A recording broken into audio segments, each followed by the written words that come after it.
Switzerland بھی دنیا کے ان ممالک میں شامل ہے جہاں یوتھانیزیا کو قانونی سٹیٹس حاصل ہے۔ زیورخ شہر میں یوتھانیزیا کا سینٹر بنا ہے۔ یہ سینٹر انتہائی خوبصورت جگہ پر قائم ہے۔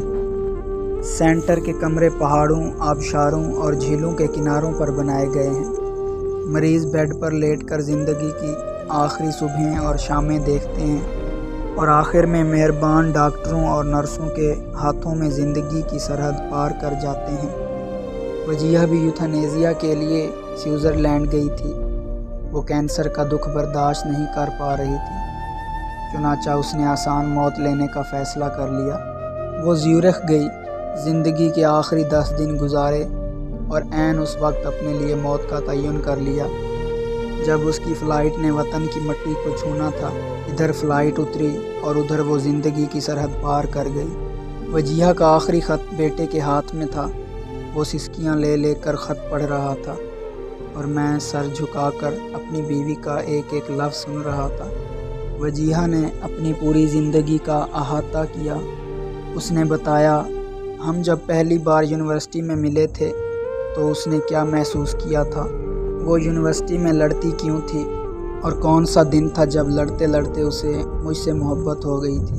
اس نے فراق کے وہ 5 سال کیسے گزارے تھے اور اس نے شادی کے بعد اپنے بچوں کو ملازموں کے رحم و کرم پر کیوں چھوڑے رکھا تھا۔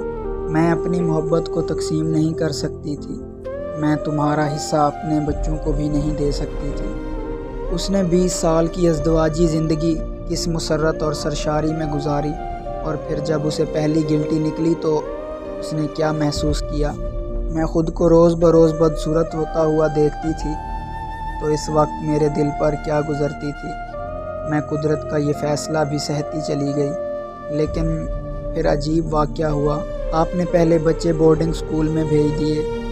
میں جانتی تھی آپ نے یہ فیصلہ کیوں کیا۔ آپ نہیں چاہتے تھے میرے بچے مجھے اس حالت میں دیکھیں اور پھر میں ان کی آنکھوں میں اپنے لیے ترس دیکھوں۔ پھر آپ ملازموں کو رشوت دیتے تھے اور وہ روزانہ کوئی نہ کوئی شیشہ توڑ دیتے تھے۔ میں آپ سے شیشے لگوانے کا کہتی تھی، آپ ہنس کر ٹال جاتے تھے۔ یوں آہستہ آہستہ گھر سے سارے آئینے غائب ہو گئے۔ آپ نہیں چاہتے تھے میں اپنی آنکھوں سے اپنی بدصورتی دیکھوں۔ بات اگر یہاں تک رہتی تو بھی میں برداشت کر جاتی، لیکن آپ نے آخر میں عجیب کام کیا۔ آپ نے ایکسیڈنٹ کیا اور خود کو اندھا ڈکلیئر کر دیا۔ میں جانتی ہوں آپ کی آنکھیں ٹھیک ہیں، آپ مسلسل 6 ماہ سے اندھے پن کی ایکٹنگ کر رہے ہیں، اور میں یہ بھی جانتی ہوں آپ نے ایسا کیوں کیا۔ آپ نہیں چاہتے تھے میرے دل میں ایک لمحے کے لیے بھی یہ خیال آئے میں آپ کو بدصورت دکھائی دے رہی ہوں، یا میں آپ کی آنکھوں میں اپنی بدصورتی کو پڑھ لوں۔ چنانچہ آپ اندھے بن گئے۔ آپ کا یہ مصنوعی اندھا پن محبت کی انتہا تھی۔ میں یہ انتہا برداشت نہ کر سکی، چنانچہ میں نے دنیا سے رخصت ہونے کا فیصلہ کر لیا۔ میں دنیا سے جا رہی ہوں۔ آپ اب یہ پلیز اندھے پن کی ایکٹنگ بند کر دیں، یہ خط پکڑیں اور خود پڑھنا شروع کر دیں۔ یہاں پہنچ کر میرے بیٹے کے منہ سے چیخ نکل گئی۔ میں نے اس کے ہاتھ سے خط لیا اور اونچی آواز میں پڑھنا شروع کر دیا، آپ پلیز میرے بعد اپنا خیال رکھیے گا۔ سارے تولیے الماری میں رکھے ہیں۔